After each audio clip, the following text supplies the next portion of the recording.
سورۃ قریش بسم اللہ الرحمن الرحیم لإلاف قریش إیلافہم رحلۃ الشتاء والصیف فلیعبدوا رب ھذا البیت الذی اطعمہم من جوع وآمنہم من خوف۔ قریش کو مانوس رکھنے کے لیے اللہ نے ان کے دلوں میں محبت ڈال دی، رحلۃ الشتاء والصیف، سفر کی سردیوں میں بھی اور گرمی میں بھی۔ اس میں اشارہ ہو رہا ہے کہ جو ایسٹ ویسٹ ٹریڈ میں قریش کو مونوپولی حاصل ہو گئی تھی۔ پہلے یہ ٹریڈ تھی ملکہ یہ جو قوم سبا کے ہاتھ میں تھی، جبکہ عروج کا دور تھا یمن کا۔ تو ہوتا یہ تھا کہ ہندوستان سے اور جاوا اور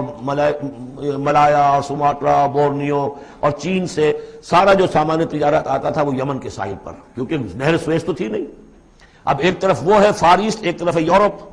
اور یورپ کو اور فار ایسٹ کو ملانے والے کوئی آبنائے نہیں ہے پانی، اور وہ راستہ جو ہے round the Cape of Good Hope وہ تو 1498 میں واسکو ڈی گاما نے تلاش کیا ہے، گویا کہ حضور کی بعثت کے بعد 800 برس بعد۔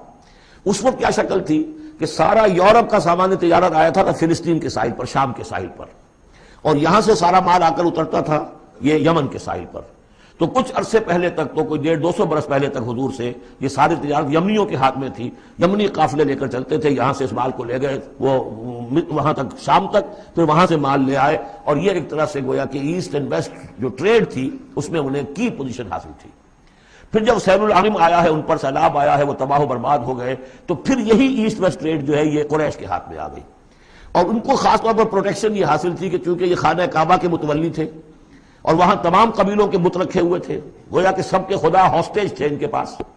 لہذا ان کے قافلے پر کوئی حملہ نہیں کر سکتا تھا،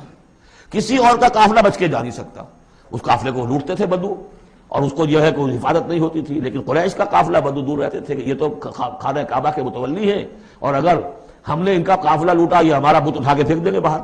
وہ خانہ کعبہ سے۔ اس لیے انہیں اس خانہ کعبہ کی وجہ سے وہ پوزیشن حاصل ہوئی کہ انہیں تمنگری اور دولت مندی حاصل ہو گئی، اور پھر یہ ایسا کرتے تھے سردیوں کے زمانے میں یہ اپنا چکر لگاتے تھے یمن کا، اور گرمیوں کے زمانے میں جاتے تھے شام کی طرف، فلسطین کی طرف، کیونکہ وہ گرم علاقہ ہے تو وہ سردیوں میں، اور یہ چونکہ جو زیادہ ٹھنڈا علاقہ تھا وہ گرمیوں میں۔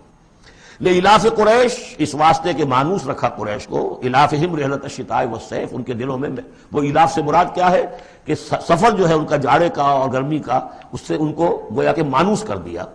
فلیعبدوا رب ھذا البیت، پس انہیں بندگی کرنی چاہیے، پرستش کرنی چاہیے اس گھر کے مالک کی، اس گھر کے رب کی۔ انہوں نے یہاں لا کے 360 بت رکھ دیے ہیں، انہیں چاہیے تھا کہ خلوص اور اخلاص کے ساتھ جو اس گھر کا اصل مالک ہے، جس کی توحید کے لیے یہ مرکز بنایا تھا ابراہیم نے، ان کے جد امجد نے، اور کہا تھا کہ ربنا لیقیموا الصلاۃ، تیری نماز قائم کرنے کے لیے میں نے یہ گھر بنایا ہے، تو اس کو انہوں نے جو ہے اس کو بت قدہ بنا دیا۔ دنیا کے بت قدوں میں پہلا وہ گھر خدا کا، ہم اس کے پاس ماں ہیں، وہ پاس ماں ہمارا۔ تو کرنا یہ چاہیے تھا الذی اطعمہم من جوع، جس نے کہ انہیں طعام پہنچایا اور بھوک سے نجات دی، انہیں غذا دی، انہیں دولت دی، وآمنہم من خوف، اور ان کو امن دے دیا ہے خوف سے کہ ان کے قافلوں کے اوپر کسی حملے کا خوف اور اندیشہ نہیں ہوتا۔